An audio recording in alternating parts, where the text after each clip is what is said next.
तो कल एक दुखद घटना हुई जिम कॉर्बेट नेशनल पार्क में। शाम को 7 बजे वुहान मैन ईटर ने एक इंसान को फिर मार दिया। मैंने कम्युनिटी पोस्ट में सुबह डाला था। अभी तक की रिपोर्ट यह है कि फॉरेस्ट डिपार्टमेंट ने बॉडी रिकवर कर ली है। फोटोग्राफ मेरे पास है लेकिन मैं शेयर नहीं करूंगा। तो आदमी की बॉडी है और उसको पेट के यहाँ से टाइगर ने खाया भी है। अभी 10-15 दिन पहले ही जो मैंने वुहान टाइगर पे जो अपडेट दिया था उसमें मैंने दिखाया था कि जहां पे बोर्ड लगे हैं बाघ प्रभावित क्षेत्र, कुछ लोग वहीं पे बैठे हुए थे, कुछ वॉक कर रहे थे। तो हमने डिस्कस किया था कि भाई फॉरेस्ट डिपार्टमेंट और पुलिस हर जगह हर इंसान की सिक्योरिटी के लिए नहीं लगाई जा सकती है। और एक ये था कि भाई जहां मैंने कहा था जहां बोर्ड लगे हैं कि बाघ प्रभावित क्षेत्र, वहां अगर लिख दिया जाता आदमखोर बाघ प्रभावित क्षेत्र तो एक आम इंसान थोड़ा ज्यादा समझता, क्योंकि वो रोड है रानीखेत रोड जहां ये वारदात हो रही है। उसमें बहुत सारे ऐसे स्ट्रेंजर्स चल रहे होते हैं गाड़ी लेके कि जिनको नहीं पता। अगर आप 300 किलोमीटर की कहीं ड्राइव कर रहे हो तो आपको हर जगह के लोकल मैटर पता नहीं होते हैं। आपने गाड़ी रोकी नेचर्स कॉल के लिए, कभी किसके लिए, तो ये बात थी। लेकिन यहाँ पे सारी बातें गलत साबित हो जाती है। जिस व्यक्ति को टाइगर ने मारा है वो थोड़ा सुनने में आ रहा है कि मानसिक रूप से थोड़ा विक्षिप्त था। अब दोस्तों, अगर मानसिक रूप से विक्षिप्त कोई इंसान है तो ना तो वो बोर्ड पढ़ के समझ पाएगा कि आदमखोर बाघ प्रभावित क्षेत्र या बाघ प्रभावित क्षेत्र, और ना उसको ये पता है कि यहाँ पे आदमखोर बाघ का आतंक है, यहाँ मुझे नहीं जाना चाहिए। वो इंसान एक बच्चे की तरह होता है और उसको बच्चे की तरह ही संभालना पड़ता है। अब दूसरे लोग ने क्यों नहीं संभाला? क्योंकि दिन का टाइम नहीं था, शाम का टाइम था। पहाड़ों पे जंगल में शाम के 6 बजे इतना सन्नाटा हो जाता है कि समझ लीजिए कर्फ्यू लग गया। वैसे ही ये तो आदमखोर बाघ का प्रभावित क्षेत्र है, मैन ईटर टाइगर है यहाँ पे। अगर आप पहाड़ पे चले जाओगे शाम के 6 बजे जहां कोई आतंक नहीं है, सब लोग अपने अपने काम निपटा के चले जाते हैं, जल्दी सो जाते हैं। सुबह सुबह आपको चहलकदमी जल्दी दिख जाएगी वहां पे। शाम के टाइम पे आप अगर पहाड़ में जाते हो तो आप देखोगे 6 बजे एकदम सन्नाटा होता है, ना कोई दुकान ना कुछ नहीं खुला होता। ये शाम के 7 बजे घटना है और उस इलाके की घटना है जहां जंगल और जहां मैन ईटर टाइगर, हर आदमी अपने अपने घर के अंदर दरवाजा बंद करके पहुंच चुका। ना कोई दुकान खुली रही होगी ना कुछ। वहां कोई नहीं था जो उस आदमी को रोक पाता कि भाई तू जंगल की तरफ मत जा, वहां खतरा है। उस इलाके में दोस्तों एक और बोला जाता है कि थोड़ा सा एक इंसान की चहलकदमी और है गर्जिया मंदिर के पास में। कुछ लोग बोलते हैं कि वो शैतान है, मतलब प्रेतात्मा है, वो अलग मैटर है। मुझे कभी किसी ने बताया था कि आप उसके बारे में वीडियो बनाओ, क्योंकि एक दो लोगों ने घटना बताई चश्मदीद जो खुद गाड़ी में थे कि वो इंसान सामने दिखा, उनकी नई गाड़ी की हेडलाइट बंद हो गई और जब वो गाड़ी वहां से निकल गई लाइट चालू हो गई। लेकिन वो मैंने शेयर नहीं किया अपने चैनल पे, क्योंकि जब तक पूरा डिटेल ना पता हो तो एक घटना सुन के मैं वीडियो बना दूं वो मुझे समझ में नहीं आता। तो आज जब मुझे खबर लगी, मुझे अहमद ने ही फोन किया था, जो मेरे वुहान मैन ईटर के अपडेट पे जो अहमद दिख रहे थे, आपको सारी जानकारी दे रहे थे और फोटो वगैरह भी भेजी उन्होंने। तो मैंने सबसे पहला सवाल, और उन्होंने ही बताया मुझे वो मानसिक रूप से थोड़ा विक्षिप्त है, ऐसा सुनने में आ रहा है, पक्का नहीं है। तो मैंने अहमद से पहला सवाल किया कि जो गर्जिया मंदिर के पास में रिपोर्ट मिलती है कि कोई व्यक्ति रात को घूमता है, तो वो बोला नहीं वो नहीं, ये धनगढ़ी और वुहान के बीच का ही है, ये दूसरा मैटर है। क्योंकि सब्सक्राइबर्स की डिमांड भी आ रही थी कि आप इस पे अपडेट दीजिए, कमेंट आ रहे थे। तो मैं अभी दिल्ली में हूं तो मैंने सोचा ऑफिस में बैठ के ही डिस्कशन कर लेता हूं। रीजन की जब आप ऑन द स्पॉट होते हो तो थोड़ा सा ध्यान डाइवर्टेड भी रहता है, क्योंकि जनरली मैं थोड़ा कंट्रोवर्शियल टॉपिक पे बात नहीं करता, लेकिन मैं आज कर रहा हूं कि दोस्तों जैसे अभी मैं आजकल अवनी टाइगर्स की बुक कर रहा हूं, वो भी एक कंट्रोवर्शियल टॉपिक है। सब्सक्राइबर्स की ही डिमांड थी कि मैं उस बुक को करूं। अब जब मैं कर रहा हूं तो लोगों के, बहुत सारे लोग के कमेंट आ रहे हैं, हाँ आप अच्छा कर रहे हो। बहुत सारे के आ रहे हैं कि आप ये बुक मत करो, ये कंट्रोवर्सी थी इसमें, ये वर्जन था। तो इस बारे में भी एक छोटी बात बोल दूं, फिर मैं वुहान वाली बात पे भी आता हूं, क्योंकि दोनों ही इंटरकनेक्टेड हैं। दोस्तों एक सिक्का होता है, उसके दो पहलू होते हैं, और हमें और हर समझदार इंसान को अपनी राय तब बनानी चाहिए जब हम दोनों पहलू के बारे में जानकारी रख लें और फिर हम अपने आप एक डिसीजन लें। हर आदमी के अंदर फैसला करने की ताकत होती है। हम हर बात पे दिन में सैकड़ों फैसले करते हैं। सब्जी खरीदते, अगर आप सब्जी खरीदने जाते हो तो भी आप फैसला करते हो, ये सब्जी खरीदूं कि ये नहीं करूं, ये अच्छा है, ये अच्छा है, इसका रेट अच्छा है, वो भी फैसला ही है। किसी दूसरे के कहने पे फैसला मत लो आप, ये मेरी सलाह है। एक एग्जांपल मैं आपको देता हूं। व्हाट्सएप पे आपके पास बहुत सारे मैसेज आते हैं। जो इंसान वो मैसेज फॉरवर्ड कर रहा है उसकी नीयत पे कोई खोट नहीं है, वो आपका भला करना चाहता है। उसके पास एक मैसेज आया और वो आपका भला चाहता है, इसलिए उसने आपको फॉरवर्ड किया। करे मेरे जानने वाले हैं, मेरे परिचित हैं, इन तक भी ये बात पहुंचनी चाहिए। कभी कोई जानकारी की बात होती है तो भी वो फॉरवर्ड करता है कि भाई ये बात तो मेरे इन दोस्तों को भी पता चलनी चाहिए, इन रिलेटिव्स को भी पता चलनी चाहिए। लेकिन जिसने वो, कई बार वो मैसेज सही होता है, कई बार वो गलत होता है। अब जब सही होता है तो बात ही खत्म है। जब वो मैसेज गलत होता है तो जिसने फॉरवर्ड किया उसकी कोई गलती नहीं होती है, लेकिन जिसने उसको बनाया होता है उसके दिमाग में खुराफात होती है। या तो वो मटर गश्ती मजा लेने के लिए या फिर कोई बहुत बड़ी प्लानिंग होती है। एक मटर गश्ती और मजा लेने का एक छोटा सा मैसेज का एग्जांपल देता हूं, शायद आपके पास आया होगा। एक 15 अगस्त के आसपास मैसेज आना शुरू हो जाता है, 2-3 साल से मेरे पास आया, मैंने एक बार भी फॉरवर्ड नहीं किया। और वो ये मैसेज है कि इंडिया का नाम इंडिया कैसे पड़ा। और उसमें लिखा होता है कि आपको पता है कि इंडिया का नाम इंडिया कैसे पड़ा? वो इसलिए पड़ा कि इसका मतलब है इंडिपेंडेंट नेशन डिक्लेयर्ड इन अगस्त।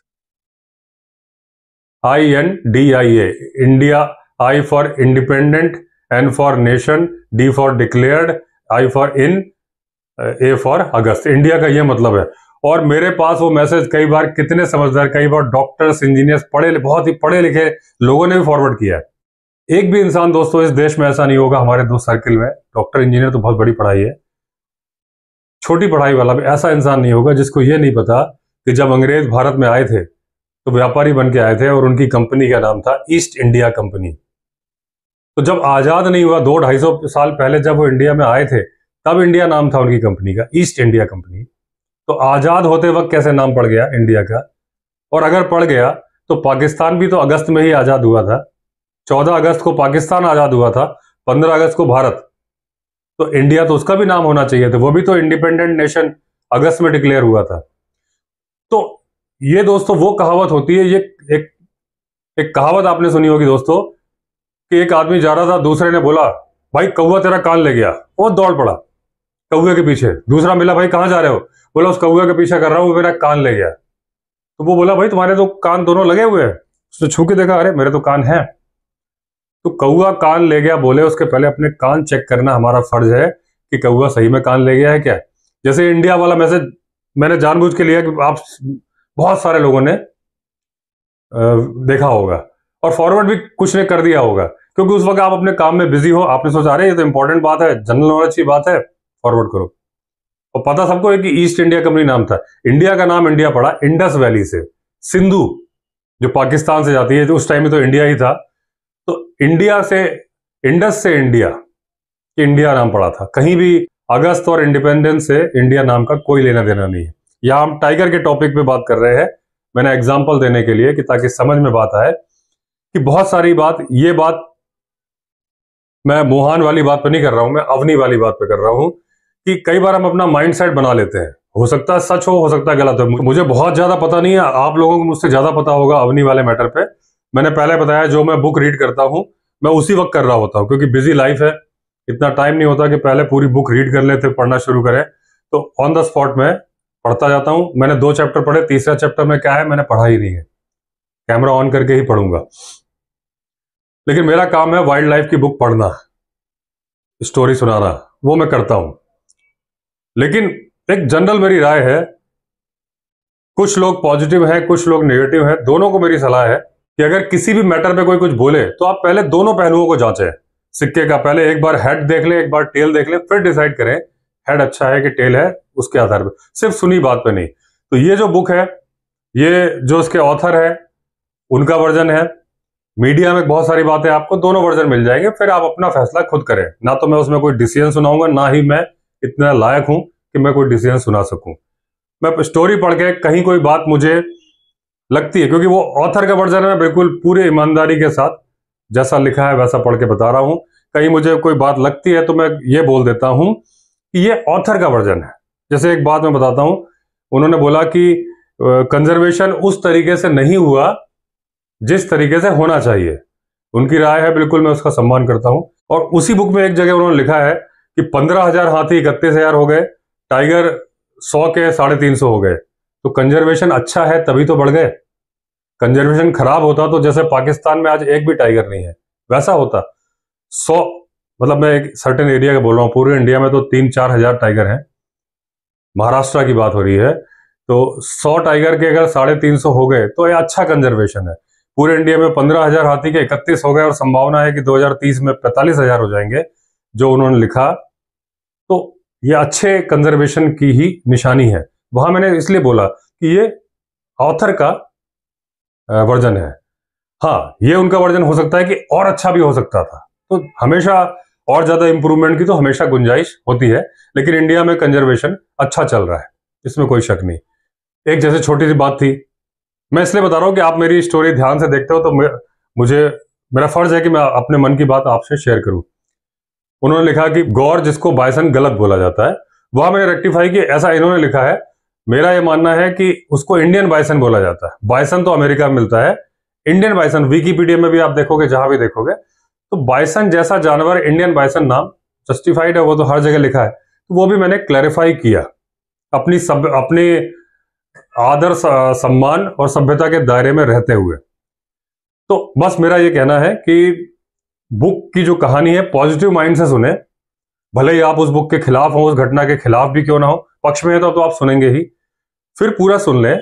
आप ऑथर का वर्जन सुने पहले, ऑथर को ने क्या फील किया था, क्या कंडीशंस थी, फिर आप अपनी राय बनाएं।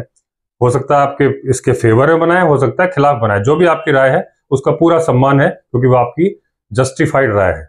मैं भी अपनी राय बनाऊंगा, लेकिन मैं शेयर नहीं करूंगा, क्योंकि यूट्यूब चैनल का मतलब ये नहीं कि मैं कुछ भी थोप दूं आपके ऊपर। वाइल्ड लाइफ चैनल है तो वाइल्ड लाइफ से ही रिलेटेड बात है। यहां भी जो मैं बात कर रहा हूं, ये जिसके लिए मैंने ये वीडियो बनाया, क्योंकि वो कल कुछ ये प्लान नहीं था, अचानक से ये वीडियो मैंने बना रहा हूं। अब दोस्तों, इसी से जुड़ी एक बात है, इस बुक में बहुत काम की बातें हैं। अभी तो 2 ही चैप्टर पढ़े हैं, लेकिन जो इंसान जंगल में रहा है, भले ही आप उसके खिलाफ हो, पक्ष में हो, मैं अपनी राय आप पे थोप ही नहीं रहा। मैंने कहा आप डिसीजन खुद लेना, लेकिन जो बात मैंने एनालिसिस करी उसका तो आप गौर करोगे ही। कि बुक में एक बात लिखी है कि भाई जो टाइगर की पॉपुलेशन बहुत बढ़ रही है, अच्छा है बढ़ रही है, लेकिन उसके बाद जो ह्यूमन एनिमल कॉन्फ्लिक्ट होगा उस पर भी विचार करना जरूरी है। इसका भी एक मैं छोटा एग्जांपल देता हूं, जैसे कि मैंने अभी इंडिया वाले नाम का दिया, शायद आप तक बात पहुंची होगी। दोस्तों, मेरा गांव मध्य प्रदेश में है, जहां वहां मेरे जमीन है, खेती होती है, वहां बगीचे हैं। आम के बगीचे में अगर समस्या का, मेरे कजिन्स खेती करते हैं वहां पे, लेकिन जो डिस्कशन होता है वो कि पक्षियों से कैसे बचाया जाए, आम को कीड़ा लगने से कैसे बचाया जाए, और ऐसे दुनिया भर की चीजें। उसमें एक समस्या पे कभी आज तक गौर नहीं किया गया, जब से मतलब कोई हमारे मतलब दादा परदादा भी पैदा हुए होंगे तो इस पर विचार नहीं किया गया। वो ये था कि हाथियों से कैसे बचाया जाए हमारे फसल को और आम के बगीचे को, क्योंकि हाथी वहां होते ही नहीं है। लेकिन वहां से 100 किलोमीटर दूर हाथी होते हैं। सीधी जिला है मध्य प्रदेश में, वहां पे संजय डुबरी नेशनल पार्क है, वहां पे हाथी होते हैं, और रीवा और सीधी का डिस्टेंस 90 किलोमीटर है। अब ये जो अवनी वाली बुक है, इसमें नवाब शफत अली खान ने एक बात लिखी थी कि 15,000 हाथी के 31,000 हो गए, और उम्मीद है कि सन 2030 तक में 45,000 हाथी हो जाएंगे। 15,000 हाथी और बढ़ जाएंगे। उसमें जो हाथी बढ़ेंगे संजय डुबरी नेशनल पार्क के भी बढ़ेंगे। हाथी 100-150 किलोमीटर माइग्रेट करते रहते हैं। आपको पता है, मैंने कई वीडियो में शेयर किया कि जिम कॉर्बेट नेशनल पार्क के हाथी राजाजी नेशनल पार्क में आते जाते रहते हैं वाया कोटद्वार, वहां से कॉरिडोर है, उनका पूरा एंशिएंट रूट है। तो जब वो 150 किलोमीटर जिम कॉर्बेट से राजाजी जा सकते हैं, तो संजय डुबरी नेशनल पार्क से सीधी से रीवा नहीं आ सकते क्या? अगर उनको जगह कम पड़ेगी, खाने पीने के साधन कम पड़ेंगे, आ सकते हैं। तो जिस बात पे कभी कोई विचार नहीं करता, मैंने बताया कि हमारे गांव की फसल में बाकी सारे नुकसान पे विचार किया गया, आज तक ये विचार नहीं हुआ कि हाथी से फसल कैसे बचाई जाए। वो करना पड़ेगा भविष्य में, क्योंकि हाथी जब बढ़ेंगे तो आ सकते हैं, रीवा भी आ सकते हैं सीधी से। तो ये पॉइंट इन्होंने बड़े अच्छे उठाए इसमें कि जब आप वाइल्ड लाइफ लवर हो, आप देखते हो, मैं भी हूं, डिस्कशन है, बहुत सारे लोग देखते हैं, फॉरेस्ट ऑफिसर भी देखते होंगे, तो ये बात जब जाएगी तो उस पर लोग विचार करना तो शुरू करें। जब अगर ये बात हमारे सामने आ रही है कि ग्लोबल वार्मिंग हो रही है और समुद्र का लेवल 3 इंच बढ़ जाएगा, 3 इंच का मतलब होता है कि पता नहीं कितने शहर डूब जाएंगे, कितने सारे आइलैंड डूब जाएंगे, और उन शहरों ने दीवार बनाना या अपना बचाव कैसे करना है सोचना शुरू कर दिया है। उसी तरीके से अगर हाथी बढ़ेंगे, टाइगर बढ़ेंगे तो क्या होगा, उस पर विचार करोगे तभी तो सोल्यूशन निकलेगा। ये बहुत अच्छी बात लिखी है, ऐसे हो सकता है आगे और भी बातें हो। तो मेरी सलाह है कि आप पहले पूरी बुक पढ़ें, ऑथर का वर्जन सुने, फिर अपनी रिपोर्ट्स सुने, और उसके बाद आप अपना डिसीजन करें, अपना फैसला लें।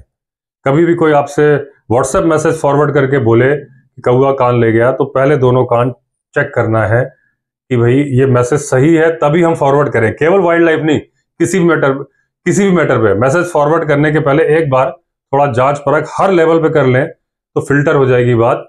और ये बात तो गवर्नमेंट भी बोलती है। अब ये मोहान मैन ईटर पे दोबारा आते हैं कि मामला वही है कि मैन ईटर को मारा जाना चाहिए कि नहीं मारा जाना चाहिए, ये सवाल होता है। और इंसानियत के नाते सभी लोग बोलते हैं कि बेजुबान जानवर है, उसको नहीं मारा जाना चाहिए। मैं भी यही बोलता हूं कि उसको ट्रैंकुलाइज करना चाहिए। जो इंसान को मार रहा है, पकड़ के चिड़ियाघर में बंद कर दो, वो जिंदगी अपनी जी लेगा, उसको बैठे बैठे खाना मिलेगा। तो बूढ़ा है, दांत टूटे, नाखून टूटे, कोई प्रॉब्लम नहीं, और देख देख के बच्चों का मनोरंजन भी होगा, एक पर्पस सॉल्व होगा। अब क्या होता है, कई बार टाइगर पकड़ में नहीं आ रहा होता है। जैसे ये मोहान मैन ईटर लगातार बीच में रुक गया था वारदात करने से, लेकिन वारदात फिर करी इसने, ट्रैंकुलाइज नहीं हो पा रहा है, कुछ रीजन होंगे। तब क्या किया जाना चाहिए दोस्तों? मैं एक लॉ की बात बताता हूं।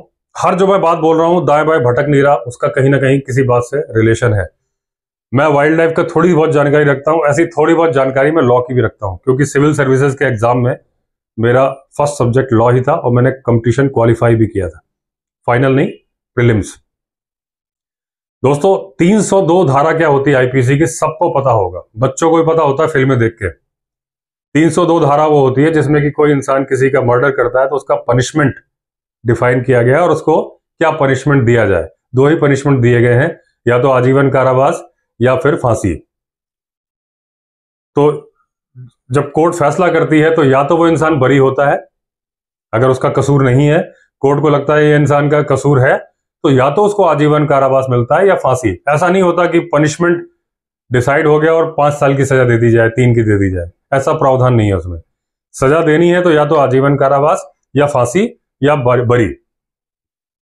एक धारा और है दोस्तों, जो कि आप लोगों में से कानून पढ़ने वालों को ही पता होगी, बाकी को नहीं। धारा 303, 302 के बाद है 303।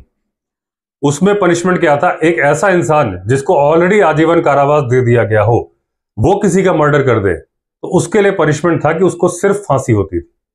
उसमें आजीवन कारावास वर्ड हटा दिया गया था, सिर्फ और सिर्फ फांसी, क्योंकि उसने ऑलरेडी आजीवन कारावास भोगा हुआ है, अब उसने दोबारा वो अपराध किया है, उसको हटा दिया गया कानून से, आईपीसी से। अनकॉन्स्टिट्यूशनल करार देके जब बहुत फैसला किया, डिमांड उठी, तो ये डिसीजन लिया गया कि ये असंवैधानिक है। रीजन, ये इंसान को बचाव का अधिकार नहीं देता कि किसी ने जो सजा काट रहा था आजीवन कारावास, मर्डर कर दिया, फिर तो उसको फांसी ही होनी है। तो अभी भी सजा की सुनवाई होती है उस इंसान की, लेकिन 302 के तहत होती है। फिर वही कि भले ही उसको आजीवन कारावास मिली हुई है, दोबारा सुनवाई होगी, अब कोर्ट डिसाइड करेगी कि इसको आजीवन कारावास देना है कि फांसी देना है। तो ये मैंने क्लियर कर दिया 303। इस टाइगर के मुद्दे से इसका बड़ा कनेक्शन है। दूसरा बात दोस्तों, एक डिमांड उठती है हमारे देश में कि फांसी दी जानी चाहिए, फांसी की सजा असंवैधानिक है कि नहीं। लेकिन उसका फैसला दिया गया जब 303 हटाई गई थी कि वो असंवैधानिक है, फांसी की सजा नहीं हटाई गई, कि कुछ रेयरेस्ट टू रेयर केस में, दुर्लभ केस में फांसी की सजा देने का प्रावधान होना चाहिए, और ये डिसाइड करना सिर्फ और सिर्फ कोर्ट के हाथ में है। तो फांसी की सजा आज भी चल रही है। उसी केस में जब कोर्ट को लगता है कि भाई ये इस केस में फांसी देनी चाहिए, तो कोर्ट के पास अधिकार है डिसाइड करने का। आजीवन कारावास देना चाहिए तो आजीवन कारावास देते हैं, मतलब वो सजा, यानी कि वो सजा रखी गई है। यानी कि इंसान को मारना भी गलती करने पे संभव है। दोस्तों इसी तरीके से टाइगर का भी है कि वो 303 धारा जो इंसान में थी कि जो सिर्फ और सिर्फ फांसी की सजा देती थी, उसको तो असंवैधानिक करार दे दिया गया। इसी तरीके से ये करना कि टाइगर मैन ईटर बन गया तो जी उसको गोली मारो वो 303 की तरह हो जाएगा, बिल्कुल नहीं होना चाहिए। लेकिन मेरी ये पर्सनल व्यक्तिगत राय है, आपको मेरी सलाह है कि आप अपनी राय कौवा कान ले गए की तरह ना बनाए, मेरे कह देने पे ना बनाए। आप अपना विचार करें उन तथ्यों पे जो मैं आपसे शेयर कर रहा हूं, फिर आप डिसाइड करें कि मैं सही बोल रहा हूं कि गलत। जो भी है आप कमेंट लिखें। तो दोस्तों मेरी सलाह यह है इस मुद्दे पे कि एक हाई लेवल कमेटी बननी चाहिए जिसमें बहुत विद्वान लोग होने चाहिए, हर फील्ड के माहिर लोग, उसमें मानवाधिकार लोग भी होने चाहिए, पशुओं की रक्षा की बात जो करते हैं उसके भी टॉप लेवल के लोग होने चाहिए। और जब इस तरह का मुद्दा उठे, हर राज्य में उठता है। कल ही मेरे किसी सब्सक्राइबर ने शेयर किया है कि कैमरे की, मेरे पास फुटेज भी भेजी है, कैमरे के देखते ही देखते 3 आदमियों को बाघ ने खा लिया। तो बाघ आया था, फिर भगाया, फिर फॉरेस्ट वालों ने गोली चलाई, तब फिर भागे और काफी वहां पे बवाल भी हुआ, फॉरेस्ट की गाड़ियों को भी आग वगैरह लगा दी भीड़ में। ऐसी कुछ न्यूज की क्लिपिंग मुझे शेयर करी है। तो ये ह्यूमन एनिमल कॉन्फ्लिक्ट है, हो रहे हैं, आगे बढ़ने वाले हैं, क्योंकि इंसान की भी आबादी बढ़ रही है, जानवर की बढ़ रही है, कंजर्वेशन अच्छा होगा। पूरे दुनिया में इंडिया का नाम है कि इतना बढ़िया टाइगर कंजर्वेशन चल रहा है, तो चलेगा तो बढ़ेंगे। आज 4,000 है, आने वाले टाइम पे 20,000 टाइगर भी होंगे इंडिया में, और 20,000 होने में समस्या भी आएगी जिसका कि हमें अभी से इलाज सोचना पड़ेगा। एक और बात यहां अचानक से ध्यान आ गई, इंडिया नाम। मुझे किसी सब्सक्राइबर ने बोला कि आप इंडिया मत बोला करो, भारत बोला करो। टॉपिक से हट गया, थोड़ा सा बोल देता हूं। देखिए हर इंसान के 2 नाम भी होते हैं, उसमें कोई दिक्कत नहीं। इंडिया भी हमारा ही है, भारत भी हमारा ही है। भारतवर्ष शकुंतला जी के पुत्र थे राजा भरत, जो कि कण्व आश्रम कोटद्वार में है, जहां रहते थे और जहां से भारत का नाम पड़ा। मैंने कई बार बताया कि मेरे तो स्कूल का जो लोगो था उसमें भी उन्हीं भारत की फोटो है, जिसमें वो शेर के साथ खेल रहे हैं। और इंडिया नाम भी जो है उसको आप विदेशी नाम ना समझें, मेरी व्यक्तिगत राय है, क्योंकि इंडिया इंडस रिवर से बनता है। इंडस रिवर मतलब सिंधु नदी। कहां से निकलती है सिंधु नदी? सिंधु नदी निकलती है बोखार ग्लेशियर से। और वो कहां स्थित है? माउंट कैलाश मानसरोवर पर स्थित है। शिव जी की भूमि, भोले बाबा की भूमि। अब भोले बाबा को आप शिव जी बोलो, शंकर जी बोलो, भोले बोलो, शंभू बोलो, हर जगह एक ही मतलब होता है। मेरा नाम विवेक है, घर का मेरा नाम विक्की है। मुझे कोई फर्क नहीं पड़ता कि मुझे कोई विक्की बोल रहा है कि विवेक बोल रहा है, अवस्थी बोल रहा है, तीनों मेरे ही नाम है। लेकिन अगर आप ये मुद्दा लेके जाओगे ना कि पूरे में भारत का नाम किया जाए, तो करोड़ों रुपए की एनर्जी खत्म हो जाएगी। 20 साल लगेंगे, तब जाके पूरे विश्व के पटल पे आप साबित कर पाओगे कि इंडिया ही भारत है। मतलब अभी जो इंडियन नाम से बोला जाता है, वो भारतीय नाम से बोलने में इतनी एनर्जी आप वेस्ट कर दोगे कि उतने में तो पता नहीं आप कितना बड़ा काम कर दोगे। तो जो नाम हमारा ही है, आपको उस नाम से भी उतना ही प्यार होना चाहिए, मेरी व्यक्तिगत राय है। लेकिन ये टॉपिक से हट गया, मैं वापस टॉपिक पे आता हूं कि दोस्तों हाई लेवल कमेटी बननी चाहिए, special to special case, rarest to rare. जैसे कि इंसान को फांसी देने का प्रावधान है तो लिखा गया है, बहुत ही विचार करके, और जब बहुत ज्यादा जरूरी हो। जरूरी कैसे हो? इंसान को मारना जरूरी तो नहीं होता, लेकिन एक जो कोर्ट होती है, जो सरकार होती है, वो भी एक तरह से वही काम करती है जो टीचर करता है। कि सिर्फ सजा नहीं देनी होती, दूसरों को दिखाना होता है कि देखो ये गलती मत करो, ऐसा गलती करने पर ये होता है। जो आपको टीचर भी करते थे कि तुम ये नहीं करोगे तो, हमारे जमाने में तो हमें छड़ी भी पड़ती थी, आजकल के बच्चों को तो नहीं पड़ती है। होमवर्क नहीं करके लाओगे तो छड़ी पड़ने वाली है। तो उसके डर से आदमी होमवर्क कर लेता था। तो वो सीन है कि सजा का मतलब ये नहीं सिर्फ पनिशमेंट देना होता है, दूसरा आदमी सजा ना करे, उसके मन में थोड़ा डर हो, ये भी होता है। तो ये चीज इंसान के मामले में हो गई। टाइगर के मामले में भी थोड़ी बहुत ऑलरेडी इंप्लीमेंटेड है। कैसे है? जैसे हमने संविधान बनाया ना देश का, ऐसे ही भगवान ने भी संविधान बनाया हर किसी का, जानवर का भी। गाय का संविधान बनाया कि तुम्हें हरी घास खानी है, तो इसलिए संविधान के अकॉर्डिंग उसके मुंह में, गाय के मुंह में जो दांत फिट किए भगवान ने, चपटे दांत किए, नुकीले दांत फिट ही नहीं किए, कि भाई तुम्हें कुछ चीरने फाड़ने का काम ही नहीं है तो तुम्हें क्या जरूरत। हाथी के 2 दांत, पहने दांत तो दे दिए कि भाई तुम पे लड़ना हो तुम्हारे हथियार है। चबाने के दांत एकदम सपाट, पत्थर के जो चक्की होती है उस तरह से सपाट है कि तुम्हें तो चबाना है, काटना है ही नहीं। टाइगर को सिर्फ फाड़ने वाले दांत दिए कि भाई तुम्हें तो फाड़ना है, मांस खाना है। एक कल परसों लाइव में भी इस टॉपिक को मैंने डिस्कस किया था कि उनको उसी तरीके से बनाया। हमारे अंदर अपेंडिक्स लगाया लेकिन उसका काम नहीं करता वो। हमारे दांत 2-4 फाड़ने वाले हैं, बाकी सपाट भी दे दिए कि हर तरह का खाना खा रहा है इंसान। आगे वाले एक केनाइन है जो टाइगर में इतने बड़े होते हैं, समय के धीरे धीरे हमारे दांत छोटे होते गए लेकिन है नुकीले। बंदर, लंगूर का आप फोटो देख लो, देखोगे मैं दिखाई दूंगा साइड में। लंगूर और लाल मुंह के बंदर, ये सब इंसान को बंदर को इंसान का पूर्वज बोलते हैं। तो आप देखो लंगूर के दांत ज्यादा बड़े हैं, इंसान के समय के साथ कम हो गए। और आज से 1000-10,000 साल बाद जब इंसान पैदा होगा तो उसको शायद ये अपेंडिक्स होगा ही नहीं। जो अवशेषी अंग हमारे बॉडी में है, जिसको कई लोग को दर्द होता है तो ऑपरेशन करके निकालना पड़ता है, काम कुछ नहीं करता। 10-20 हजार साल बाद भगवान संविधान में संशोधन कर देंगे और इंसान को बिना अपेंडिक्स के पैदा करेंगे, समय के साथ जो होता है।